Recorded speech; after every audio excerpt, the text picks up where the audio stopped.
The BS Report is a free-flowing conversation that occasionally touches on mature subjects. First of all, This is the BS Report with Bill Simmons. it might be cool, I don't know. And if it's not, I don't care. The BS Report with Bill Simmons. Bill Simmons works for ESPN. He's also named the sports guy, and he writes a comical sports column. He must be a popular dude. The BS Report. It's got a real dirty sound, like a rusty steak knife cutting through a well-aged steak. Now. Here's Bill Simmons.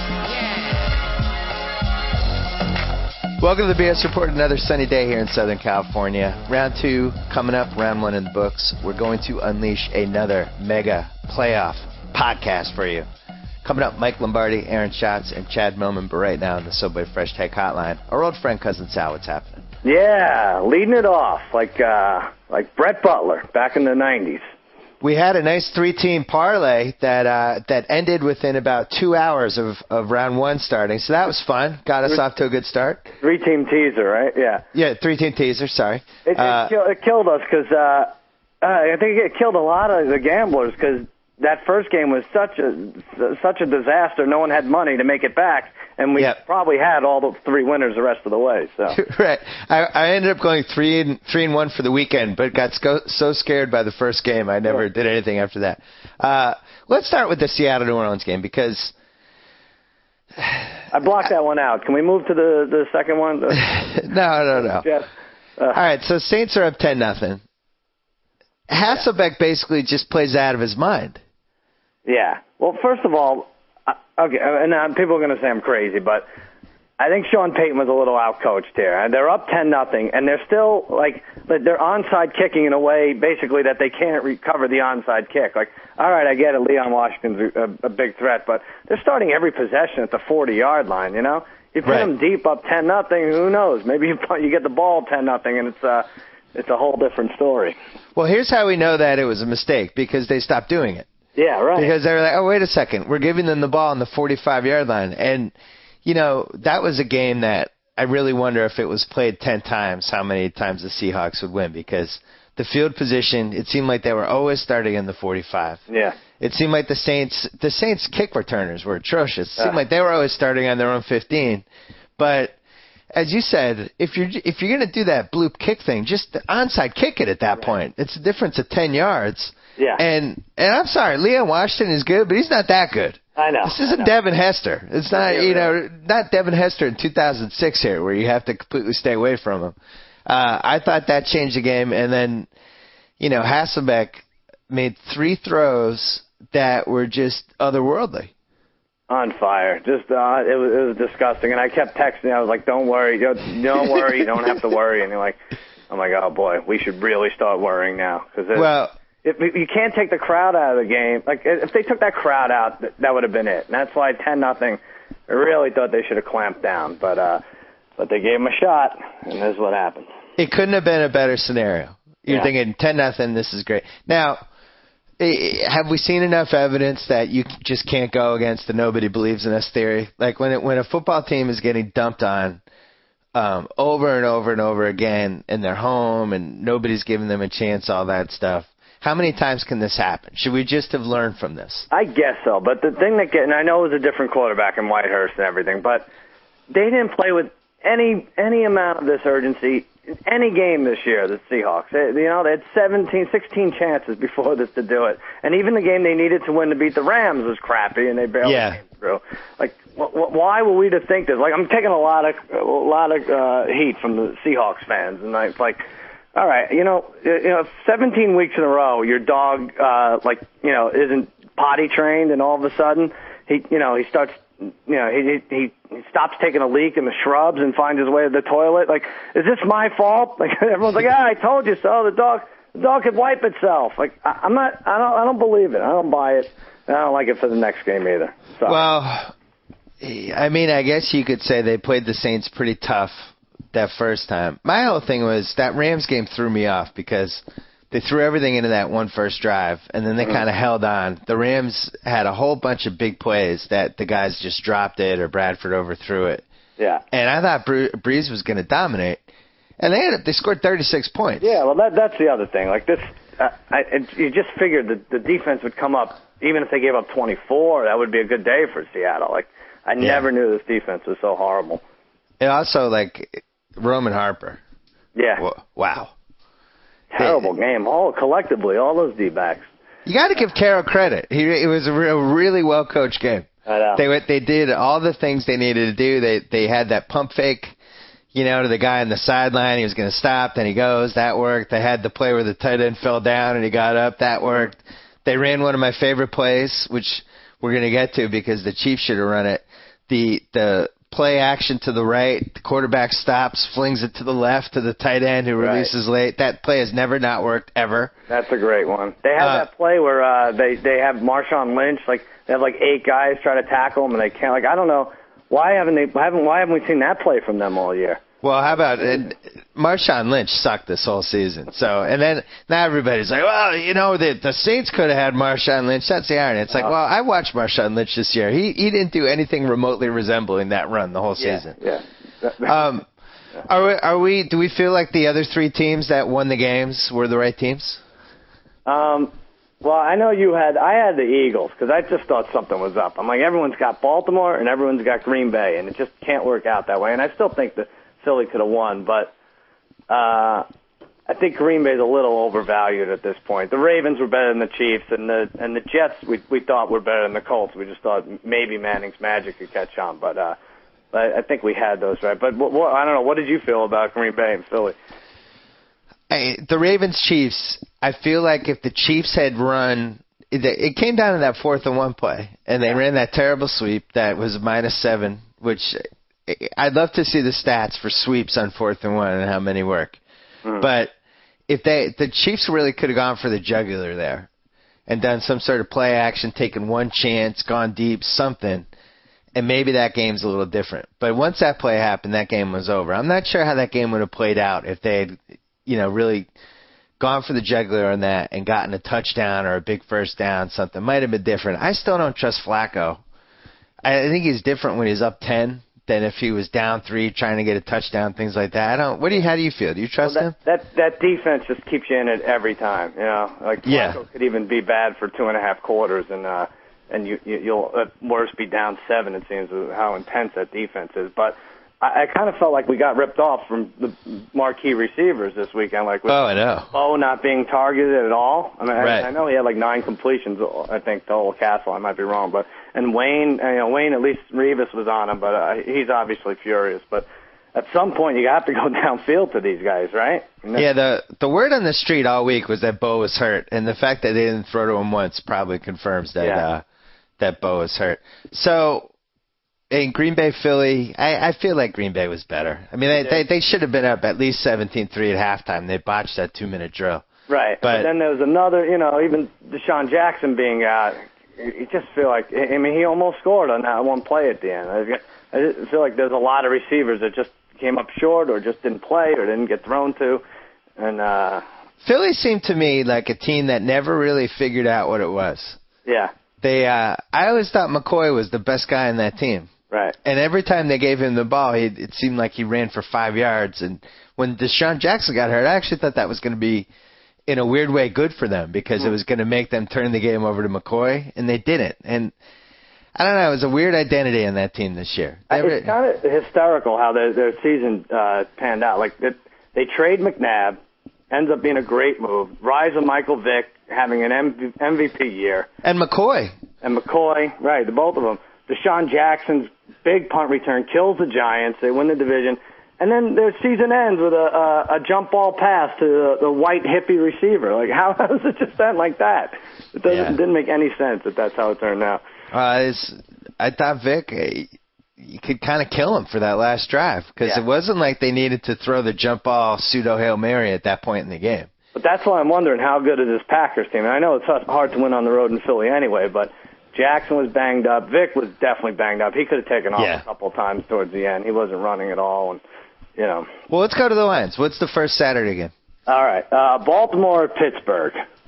Great game. Last 4 have been all 3-point games between these teams. It really is a great game. By the way, we sent each other our guesses yesterday because it's just too easy at this point to stumble into the lines. I said it was tough. It was definitely between 3 and 3.5. I went with Pittsburgh 3.5. All right, I went with 3.5 also, and it's 3. Yeah, I think just because of the history of the last 4 games. Yeah.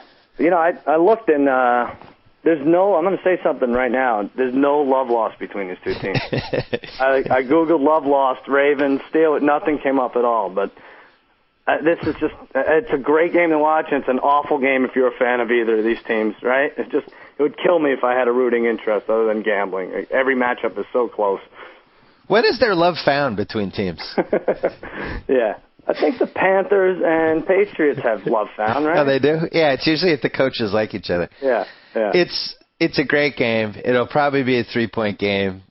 Odds are it'll be a push. I guess if I'm a Pittsburgh fan, what I'm worried about is I haven't been able to protect Roethlisberger for about 2 months. And we've worked around it, and we've skirted around it, and we've figured out ways to not get him killed. But the bottom line is their offensive line is terrible.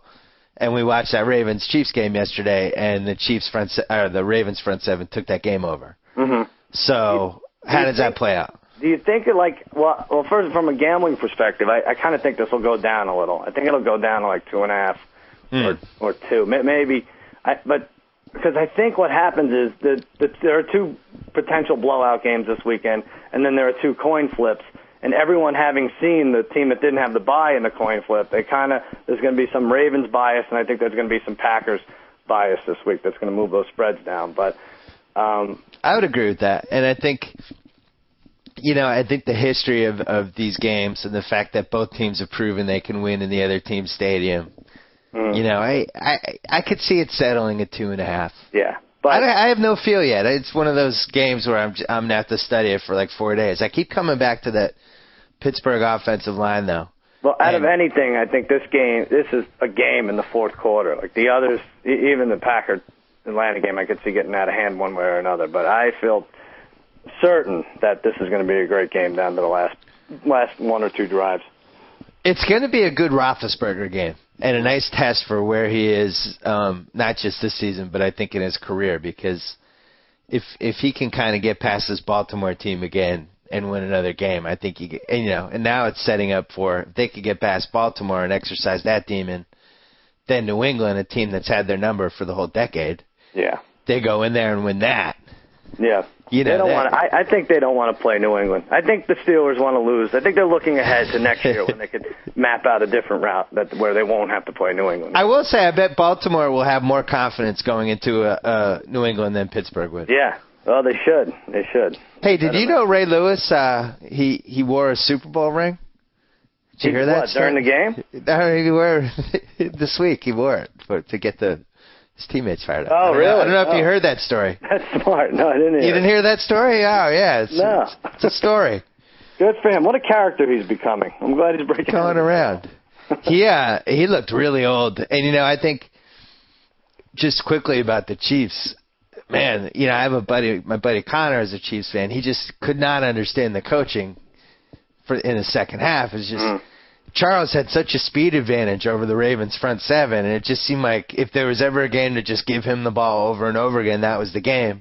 Yeah. And all of a sudden, they just decided they were going to throw it every down. It was a weird game. Well, Very I think poorly maybe coached. this is the lesson to be learned is your coaches have to be communicating. They can't be fighting. It's like parents deciding to stay together for 15 years and never talking to each other. The kids are going to grow up screwed up a little, I think. That was really the number one reason that I took Baltimore? Yeah, because I remember when the Pats played the Packers in the Super Bowl in '96, and that was when it came out that Parcells and Kraft were feuding, and Parcells was probably leaving after that game. That really screwed the Pats up. I still feel like we could have won that game. And once that stuff starts, it's really tough as a football team. I think it bounce back. Ravens second half pick 'em. I didn't want to include you because we've been so bad betting together. Ravens second half pick was the bet of the week. I thought I didn't have too much on it, but what's the other Saturday game? All right, now we go Saturday night. Packers at Falcons. This is a good one. It's a really good one, and I got to say the Packers are about as public of a team as you could have right now. Seems like everybody's on that bandwagon, and the Falcons had that Monday night game against the Saints when they kind of didn't rise to the test. And so I said Falcons by 2.5. You said the same, right? We both did 2.5, and it's 2. Yeah, that's too low. Well, this is a home team that never loses, or I guess they lost to the Saints in a game that kind of didn't mean anything. But that's not a good line. That line should be 3. So you're getting an extra point. Yeah. If you like the Falcons, you're getting all they have to do is kick a field goal and win the game, and you cover. I like the Falcons here. I'll pull the trigger on that one right now, I think. I think I do too, but I think that line could creep up to 3 once common sense prevails. Because I don't know, James Starks. Well, the James Starks, I feel like the Packers shouldn't be able to benefit from his great stats. It's like in fantasy football, we say no ad drops in the playoffs. It's not fair. A guy comes on this late. And that said, I could see him 12 carries, 29 yards this Saturday. I had, I'm in my East Coast Fantasy League where we get to protect 6, and then in the playoffs we draft from the remaining rosters that didn't make it. Can anyone pick him up? No, nobody had James Starks. But my choice, I had the number 1 pick, and my choice, and it's cumulative, so you get the total points for the 4 rounds. However, I'm proud of you, by the way. Jugular and cumulative are tough for you, and you pulled through them both. Thank you. All right. So my choice was basically between Vic and Rodgers, because those are the big home run point guys. Yeah. And I couldn't figure out who was going to come out in that game. I took Roethlisberger because I knew with Roethlisberger at least I'd get two games probably. The ones at the Pats. That's rough. I know, but the consensus move would have been to take Vic. He's out. He had a terrible game. Yeah. I kind of wish I had taken Rodgers, and after the draft, I regretted not taking Rodgers because now he's in there. But still fun though. I mean, what's wrong with having fantasy go 21 weeks? I do like it. I just it kind of it has nothing to do with your regular season though, right? Well, what we do is you get a prize for winning the regular season, and then 40% regular season, 60% playoffs. Oh, so that's pretty good. Yeah, that's pretty good. But you're put in a bind. Like you get the first pick, and it's still a mess. It's still a crap. Well, that's the thing. Usually it's obvious. Yeah. Usually you get like, I'm going to take Tom Brady. Right. But it wasn't like that this year, so it wasn't like that, yeah. Fun anyway. So we both like the Falcons. That's going to be a loud crowd. They've had a lot of time off to think about it. They put Carolina in Week 17. Got a bye this week. It's a rested team. Packers have 14 guys on injured reserve. It's really hard for me to believe that line is 2. Yeah.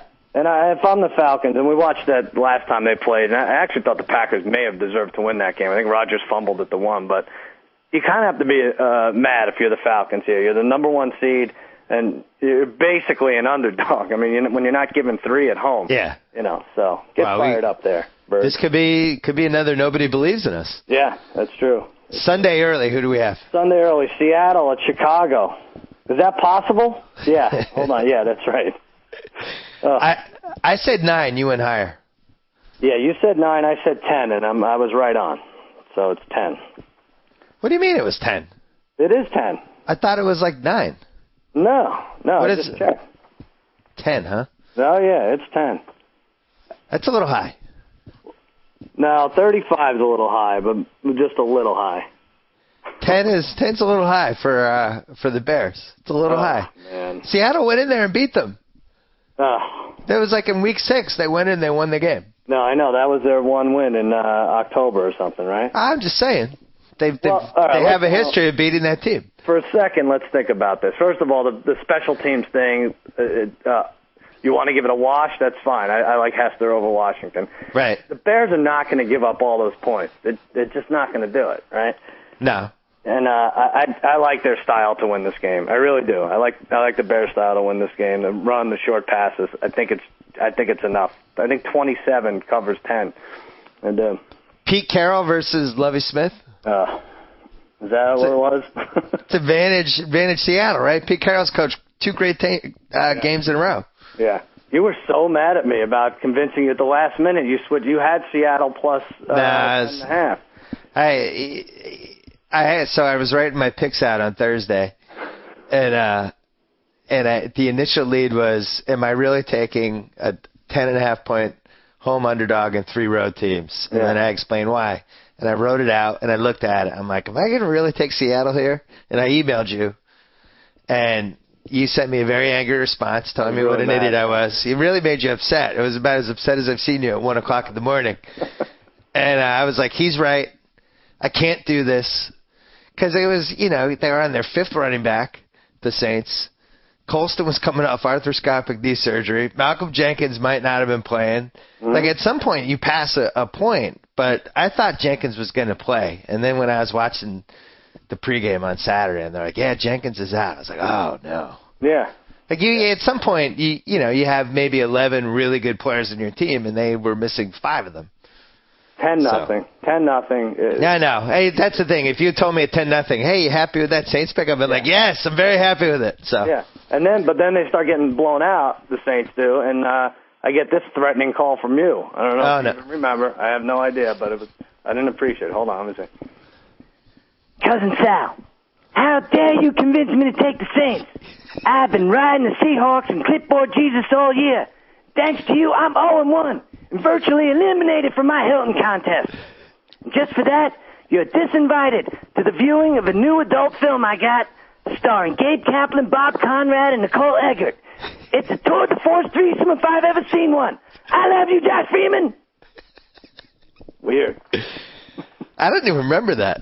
I must have blacked out. I was so mad. I think you need to seek help because that's now like 18 of these. I'm glad you mentioned Josh Freeman. Or I'm glad I mentioned it in the message. Are they like the 3rd best NFC team now that we're really looking at this? The Bucks? Yeah, they're better than Seattle. I think they're better than the Bears. Wow. I don't know. That was a good division, it turned out. Yeah. Yeah, they're definitely playing better at the end of the year than the Saints were. Well, Philly was better a month ago than they are now. I mean, we saw them in Dallas. They looked unstoppable. Yeah. Not that the Cowboys are any great, but... it's going to be good for Tampa when we extend the season. Because now if you peak late, you have 2 more weeks to keep peaking. Oh, that's true. Yeah, thank you. That's true. It'll be good, yeah. When they extend the season and they come back from the strike in Week 7, we'll only play like 11 games. It won't be that bad. Well, Peter King made a good point in his column today. The Saints, by the end of that wild card game, were on their 8th-string running backs. Yeah. And they want to make the season longer. I don't know. Yeah, how that's going to work. Anyway, last line. Jets-Pats, Sunday late afternoon. You're loving it. You wanted this in the worst way. I did. Now it's here. I really wanted it. You know what else I wanted it? During every pass that Mark Sanchez threw that was 5 feet over his receiver's head. That's what I really, really, really wanted it. We didn't talk about the Colts Jets. Let's do that for a second because I think honorable mention for these coaches. Rex Ryan's timeout with about minute 20 left. Yeah. Beautiful. That's the way you do it. That's exactly how you do it. The Colts are going to line up for a field goal. You have to have some time left for yourself. It's stupid to think that Vinatieri was going to miss. God bless you, Rex Ryan. I felt like I was watching a different sport there. And conversely, Caldwell, what was that? He tried to explain it after. Well, what did he say? I didn't even hear it. What did he say? He said they were at the point of the game where they were in field goal range, and they needed the Jets to take as many snaps as they could. Oh. I don't know what that means because it would seem like the more snaps you take, the more yards you gain. Of course, yeah. Listen, it made sense to him. I'm glad. We also had a shot of Peyton Manning on the sideline. Oh, I know. He's like, I want to be traded. What is that? But I kind of feel like the Jets. Maybe things are different in that. Sanchez doesn't complete that pass, and I don't know. I think they don't call that timeout. The Jets will line up for a 45-yard field goal for some reason, not 30 or whatever. You had Nick Folk. Yeah, the Cowboys. Yeah, I mean that's the kind of guy you want to ice. You want to leave that one timeout. Folk, all these guys have gone on to greatness now. I know. There was one other terrible timeout, or lack of a timeout. The end of the first half of Packers-Eagles. Akers lined up for the field goal at like 150. Yeah. And the Packers let 40 seconds roll off for reasons unknown. Right. And, you'd think with one of the best 3 quarterbacks in the league, you'd want to run the 2-minute drill to try to extend the lead. But right. Anyway, for the Pats, I said, what did I say? I said 8.5?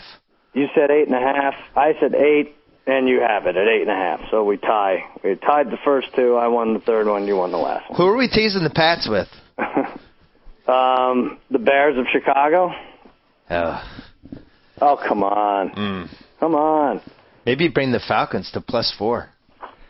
Yeah, that's not bad either. That could be pretty enticing. Then the Packers would basically have to beat them by 7 to cover that. I mean, I think this is going to be a lot closer than their previous meeting, and the Pats will win by 18. Well, I need to find out if Sanchez is hurt or not, because after the 20th pass that was 5 feet over a receiver's head, it seemed like there was something physically going on there. Yeah. That was a weird game, that call. I had to keep coming back to it, but I understand a chess match kind of thing. And I think the Jets can thank the Dallas Cowboys for their pick sixes against Manning. He was so conservative. Forget about running on 3rd and 7 with 4:20 left or whatever it was. That was terrible. That was awful. But, I mean, you already hit Garcon long, and every 3rd and 3 or 3rd and 1 is an out route to Tammy or Blair White, and that doesn't make the sticks. What was he doing? What was that about? Well, at some point, he's 35. I don't know how many years he has left, but 9 and 10 in the playoffs. Yeah. And the thing with that is he was favored in a lot of those games. Right. I would say he was favored in those 10 losses. He's probably favored in 7 or 8 of them. Yeah. I know he was favored in in both of the first 2 Pats losses. He was favored against the Titans in, I think, 99 championship game. He was favored in at least 2 of the Chargers games. He was favored this week. I don't know. That stuff starts to add up. But now there's just a wrinkle involved where, he's always been known to throw with pinpoint accuracy, so at least throw for the first down. How are you not making a first down on 3rd and 2? Well, he grounded that pass to Blair White. Yeah. They had a great replay of it. The guy was open, and he just didn't get to him. Anyway, so you're leaning toward the Pats, I'm guessing? So, yeah. They're going to win. Although, I don't know. This could be a backdoor cover type thing, but I don't think you have to worry in terms of your team winning. All right. Any plugs before we go? Good. Yeah, let me just go. Jimmy Kimmel Live tonight on Jimmy Kimmel Live. Cameron Diaz. We have the whole cast of the Green Hornet this week, so stay tuned. That's going to be good. The whole cast of the Green Hornet? Yeah, eventually, throughout the week. We got the craft service guy Friday. It dwindles as we move along, but yeah. Can we talk about you watch football? I wasn't there with Mike August and Jeff Ross yesterday. Do you want to quickly mention their idea? Because we've been debating it by email, and we decided it was the single worst idea of all time, and do you want to talk about it? Well, I don't know if I should mention it because they might get mad if someone steals it, someone's listening. Jeff Ross, he's known as the roast master general, self-proclaimed as celebrity roast. He attends every single one. And Mike August, who used to manage him, and in general just comes out with crazy ideas. And Mike August works for our agent, James Baby Doll Dixon. Right. Yeah. Right. So he's sitting there, and we're talking about recent celebrity deaths and just deaths in general. And August comes out and says, you should do a show called Roast in Peace. It's like, all right. It's a decent enough pun. What is it? And he's like, the networks pick it up. Someone dies. You go to the funeral, and you roast them. At the funeral. I'm like, at the funeral? He's going to roast them at the funeral. Ross is over the moon about it. He loves this idea. We're talking about it for an hour and a half. Our friend Brad's like, oh, yeah, the hits just keep coming from you, August. Roast in peace. It's the worst idea ever. There's no network that's going to pick this up. This is a crazy, stupid idea. And so now they're selling tickets to venues where this is. And then on Fox. Funeral. And then on Fox at 9, a pastor dies in Mississippi. Jeff Ross goes down to roast him. Sweetheart, you want to go to a taping of Zsa Zsa Gabor's funeral? Jeff Ross is roasting her. Was it supposed to be celebrities who died or anybody who died? It started at celebrities, and then for some reason they thought it would be it would be less insulting if it was just normal people whose funerals he showed up at. So Roast in Peace, a classic. What is going on? All right, Cousin Sal, we'll talk to you next week. All right, buddy. Good job. Good job, Sal. All right, let's go to the one man on the planet who gave Matt Hasselbeck and the Seahawks a chance last week in Seattle against the New Orleans Saints from FootballOutsiders.com. Aaron Schatz, what's happening? There were a few others. I shouldn't take sole credit there, but... Who were the others? So you guys should all be in a group. Jonah Carey actually predicted Seattle would win the game, not just cover. That's impressive. And I think a lot of people from the Outsiders staff, including our two writers in Seattle, probably thought that line was a little excessive. I had a whole thing written out, and I changed it. I just panicked. It's just, the line was too high. I knew it. The Saints were too banged up. I knew it. And I just could not. I know your playoff manifesto, and I know the idea of you don't pick a team to cover if you don't think they can win. That's what it came back to. And I just honestly think it was very likely that they could win, but you also don't see a lot of playoff lines of 10.5. Right. And I kept coming back to that. Don't pick the team unless you actually think they can win. But I forgot about the nobody believes in us, so it kind of canceled out, I guess. And also, I mean, every team has a chance to win. The thing you have to remember is that you see upsets like this during the regular season all the time. Yep. And people assume that when you hit the playoffs, you aren't going to see an upset like this. But the fact is, you will occasionally see an upset like this. It's not that weird for the, 30th best team in football to beat the 10th best team in football. It'll happen during the regular season once or twice, and it just happened to happen this weekend. It's not that Seattle's chances of winning any one game are unbelievably low. It's that their chances of winning 3 straight to make it to the Super Bowl are unbelievably low. Except the 2008 Cards. Except, of course, yes, the 2008 Cards and the 2007 Giants. I mean, this has been a decade where we've seen wild cards make runs. But this team is worse than that Cardinals team, and much worse than that Giants team was during that regular season. And now they have to go on the road where they lose their 12th man advantage. They still have nobody believes in us, but they don't have the 12th man, and I would definitely expect them to lose this week. Well, one of the reasons you loved the Seahawks last week, because you pointed out that Matt Hasselbeck is actually great against teams that blitz him all the time. What do the Bears do? How does that? They're not a huge blitzing team. Okay. So this is not as good of a matchup. No, they don't have that. They don't have home field advantage. I know that they beat the Bears early in the season, but that was early in the season when the Bears' offense was not running the way that it is now, where they run a lot more short passes. They leave in a little more protection for Jay Cutler. And I think that those changes that the Bears have made will definitely help them to win in the rematch. Well, and also, one of the things you liked last week with St. Seahawks was the special teams. And yes, this and week Chicago has the best special teams in the league. So. Right. That advantage for Chicago is neutralized by Seattle, but the advantage for Seattle is neutralized by Chicago, especially on kickoffs. Mare and Robbie Gould have both been really good this year. I mean, it does kind of take out that whole kicking to Devin Hester thing, at least on kickoffs, because Mare kicks them so far that it's not going to have that much. He's probably going to have a couple touchbacks, even in the cold of Chicago. What did you make of the fact that the Seahawks actually were running the ball a little bit in that Saints game? Well, I certainly did not expect Marshawn Lynch to go into beast mode. Right. That play was one of those plays that I can run all the numbers I want to, and you can't predict something like that. And it was astonishing, and you can't help but applaud it for hours. It was so good. I mean, listen, it always helps to have a balanced offense.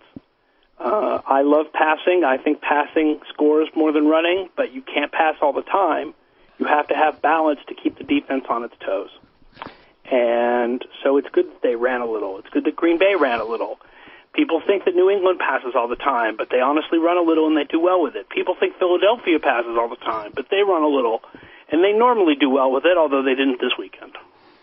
I remember Bill Barnwell, maybe like 4 or 5 weeks ago, who writes for you and for ESPN. He was pointing out that Marshawn Lynch was actually, by your metrics, terrible this season. Yes, he was not good. And, of course, that's a combination of Lynch himself and the Seattle offensive line, which also hasn't been good. I mean, they got a couple of young guys who are just learning how to play in the NFL. But then he didn't need the offensive line for that run, did he? No, he did not. The other NFC game, Atlanta, at home, only giving 2 points to a Packers team that has become extremely popular. Yeah, that's interesting because it means that the gamblers think Green Bay is the better team. Yep. Do you agree?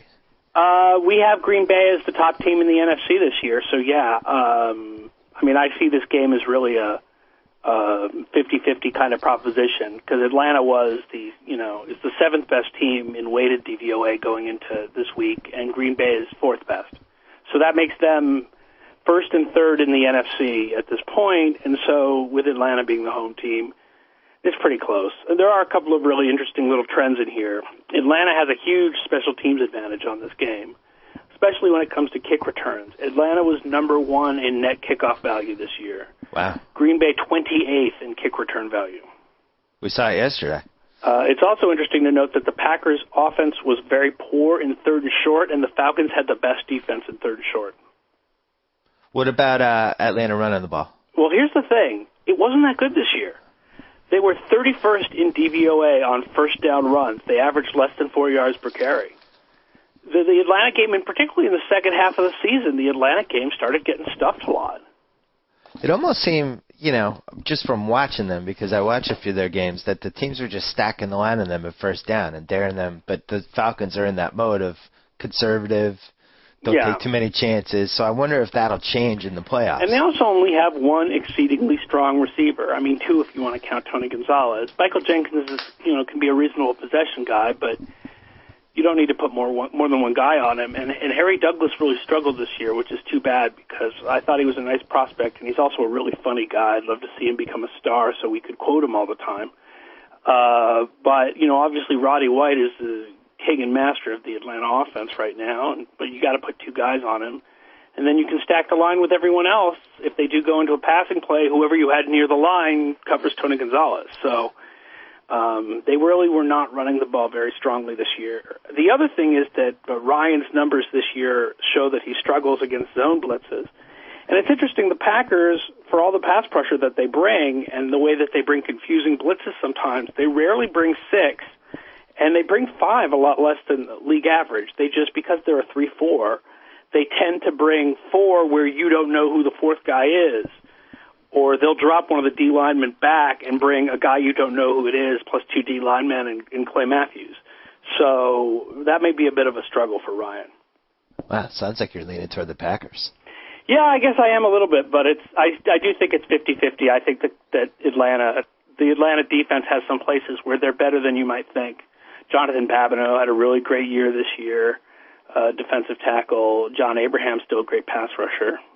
Have you guys been able to measure what kind of value it is for the bye team to have that week off? Yeah, from what we can tell, there really isn't much of a value. The value for bye teams comes in the fact that they have home field, not that they had the bye.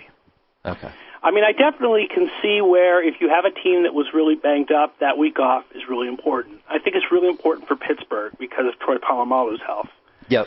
But I think that for your average team, what's important is the home field, not the week off. How do you guys have the Pittsburgh-Baltimore numbers lined up? That's another one that's going to be 50-50. I mean, we have Pittsburgh a little better than Baltimore, plus they have the home field. So maybe I'd say 60-40. Yep. But then again, Baltimore won in Pittsburgh, and Pittsburgh won in Baltimore. Their games are always close. I mean, they seem to always be decided by a field goal. So it's another one of those games where it's really hard to call a winner. Their games are just always exceedingly close. Any advantage that leaps out at you for either team? Well, the one thing I can say is that for all that we all love Ray Rice, the Baltimore running game wasn't that great this year, and Pittsburgh, this is a really amazing number, they allowed only 2.8 yards per carry on first down to running backs. Oof. That is pretty remarkable. The other thing that sort of favors Pittsburgh, and I think these 2 little items might be the kind of, with the home field advantage, would be the things that would tip things in Pittsburgh's direction. The Ravens were 23rd on offense in the red zone. The Steelers had the best defense in the league in the red zone. Interesting. Hey, wait, what do your numbers say about Flacco? He's good, but not great. Right. I will say that my friend Ian Dembski noticed this week something about Flacco, which is that when he's pass rushed, he tends to look backwards. It's like he doesn't feel the rush the way a Tom Brady or a Drew Brees would. Yeah. He's constantly making these little glances backwards to see how close the guy behind him is. And that's not a good thing because it takes your eyes off your possible receivers downfield. My dad and I watched the games this week, and we noticed the same thing. And actually, that's how the Polamalu strip in their second game, swung the game. Doesn't seem like he has the same peripheral vision as everybody else. That could be part of it, definitely. Yeah. That'll be interesting because it did feel like the Chiefs were I know what the final was, but the Chiefs-Ravens game was closer than what that score was. And yeah, well, it was very close to the first half. And even then the Chiefs' offense just fell apart. It's not that the Chiefs' defense disintegrated. It's that the Chiefs' offense disintegrated. And their game plan disintegrated. Yes. I don't know what they were doing. And especially if you're going to throw all the time but not throw to Dwayne Bowe. I think if you had told me that Once. before the game, I would have been Not like, throw to him once. I understand he was double covered. But, I mean, listen, it also gets me to my thought about the Colts game, which is I understand avoiding Revis, but why did they never move Reggie Wayne to the right or put Reggie Wayne in the slot to see whether Revis would follow him, or put him in motion and try to rub off Revis? Poorly coached game. Hey, one more thing about Pittsburgh, Baltimore. What about Mike Wallace against that Ravens secondary? I don't see it being that much different than Mike Wallace against every other secondary. All right. I mean, their corners may not be that good, but if you want to chuck that baby long, you've got Ed Reed back there. Right. So mostly I just think it's Mike Wallace is great. But I don't think he has a particular advantage against Baltimore more than another defense. Ravens front seven against Roethlisberger's offensive line? Run around, gonna run around. Yeah, I mean, what do you want? He's going to scramble a lot. All right. Jets, Pats. Yeah, not going to be 45-3 this time. But you leaning toward a 10-point plus win or 10, close? I'd say 10 or 14-point Patriots win, sure. Michael David Smith used to write for me, writes for the Wall Street Journal, among other places now, and he showed in an article he wrote today that when a team has blown out another team during the regular season, they always win the playoff match. Hard NFL history, anyway. Really? And, I mean, we're not talking about that many games. It's like 5 or 6, but in general, they'll win the playoff game by about 14 points. Oh. And I'd like to see the Patriots put a little more pressure on. Sanchez really struggles when you blitz him. And it's also interesting to note that the Jets' defense in our ratings gets worse the farther down the field you go. They're first in defense when the opponent is behind their own 40, 10th between the 40s, and 22nd between the opponent's 40 and the goal line. And also, it's not like they can throw Darrelle Revis on somebody. Yeah, that's right. Who does Darrelle Revis cover? Deion Branch? Good. We'll They're go not another put place. him on Aaron Hernandez. What about tight ends against the Jets defense? I haven't looked specifically at that number. Give me a second. While I'm loading that up, I'll say something I've kind of been meaning to say about the Patriots, which is people have talked about since they traded Randy Moss that they don't have anyone to stretch the field, but it's not true. Right. They have two guys who stretch the field. They just happen to not be designated as wide receivers. Yep. They have switched things around from the normal offensive strategy. They stretch the field with tight ends, and underneath they go with the wide receivers or Woodhead. And if you look at the percentages, Brady is third in the league in the percentage of his deep passes, 15 yards or more, that have been thrown to tight ends. It's the old video game strategy. Of throw a lot of underneath. I throw a lot of drag routes in Madden, let me tell you. Yeah, drag routes to the wide receivers, and then you send the tight ends deep. On the seam. Defense moves up. Jets were 9th against tight ends, so they did have a reasonably good record against tight ends. Their one gap when we look at the defense versus positions was against the number 2 receiver on the other team. In other words, probably whoever was generally covered by Cromartie. Although a lot of times you would end up with that guy being covered by Kyle Wilson and Drew Coleman. And that's the best strategy against the Jets, is spread things and get Kyle Wilson and Drew Coleman into the game, because Revis is better than Cromartie, but Cromartie's a lot better than those two guys. And again, I don't know who you designate as the number 2 receiver for the Patriots, so all that kind of goes out the window. What's your best case scenario for the Jets on Sunday? Patriots don't blitz at all. Jets, so Sanchez has time to throw. Santonio Holmes beats the young Patriots cornerback. Particularly, they line Santonio Holmes up on the left side, so he's going up against Kyle Arrington rather than Devin McCourty. Although Jets and Patriots both have strong special teams, the Jets get the big kickoff return and the Patriots don't. And the Jets do a really good job of bottling up Green, Ellis, and Woodhead. And that is, I think, a good recipe for a Jets win. My best case scenario for the Pats came to me from my friend Jay, who said, we're up 30 in the fourth, score one last touchdown, then Woodhead drop kicks the extra point.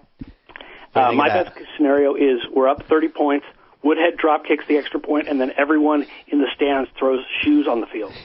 I like it. High-heeled shoes. Yeah, that would be good. I have to say, I don't feel as confident about this game as I did 48 hours ago, because I don't know. That was a good win by the Jets. Yeah, we have got to hand it to them. We have the Patriots at our playoff odds picks this game is basically 2-1. 67% that the Patriots win it. It's not as good a chance as the Bears beating the Seahawks, but it's a better chance than either Atlanta or Pittsburgh has. There's a resilience to this Jets team. Oh, I agree. But on the other hand, look, Sanchez just is not good. No, he's not. He tends to have these nice little runs under pressure, but he tends to make a lot of mistakes earlier in the game that are the reason why he's in those clutch situations late in the game at all. And the other thing I'll say is Bill Belichick is not Jim Caldwell. Very true.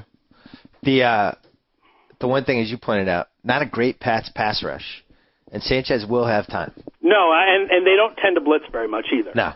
They tend to just send the 3 linemen and 1 linebacker, usually Tully Banacane or Cunningham. And the cornerbacks are not that great. That being said, the Patriots' defense is actually above average if you look at the weighted DVOA number. They have gotten better. It's funny. I wrote in week 12 or something that people who said the Patriots' defense was getting better were wrong. And then at that point, they actually did start to get better. And I think it's interesting. I've seen a couple places talk about the Patriots should be worried about the Jets' running game because they've got injuries on the D-line. But I don't think that's true for 2 reasons. One, the most important D lineman against the run is one of the guys who's not injured, and that's Wilfork. And the other is Brandon Spikes is their best linebacker against the run, and now he's back. Have we done a good enough job of at least opening the door for a Jets cover or a win so that the Pats fans won't get mad if oh yeah, no, I mean, okay, listen, the Jets are a good team. We've seen the Jets beat the Patriots this year. Yep. So obviously that was early in the season, and that is the game. That's the hubris game. I mean, that's the game where it was just they were chucking the ball to Randy Moss all game. It was the game that told you that it was time for Moss, that something had to change about the offense. Yep. But the Jets are not a bad team. They're a good team with a lot of strengths. They definitely could win the game. I don't think they'll win it because their quarterback is awesome. I think they'll win it because their defense is really good. And maybe they will run the ball well or get a good kickoff return or something. But if they win the game, it's most likely they win the game with defense. All right, we did our job, Aaron Schatz. You got it. So if you had to pick one game or one team to cover this week out of the 4 matchups, who would it be? What's the Chicago-Seattle line? 10. What are the other lines? Baltimore is a 3-point underdog. Packers are 2-point underdogs, and the Jets are 8.5-point underdogs. I would say the Ravens, but I think what's likely is a push. Like I said, Pittsburgh-Baltimore games seem to always come down to a field goal, but there's a good chance also that it could be like a 16-14 type deal. Yep. So I think of any of the underdogs, the one that's most likely to cover is Baltimore. All right. Aaron Schatz, we'll talk to you next week. You got it. Thanks. All right, that's it for part 1 of the Mega Playoff Podcast. Stay tuned for part 2, Mike Lombardi and Chad Millman. Until then. So I get to sign off. Whoa. Thank you for downloading the BS Report with Bill Simmons. Too much fun. Check out more podcasts at the iTunes Music Store or at PodCenter at ESPNRadio.com. Peace out.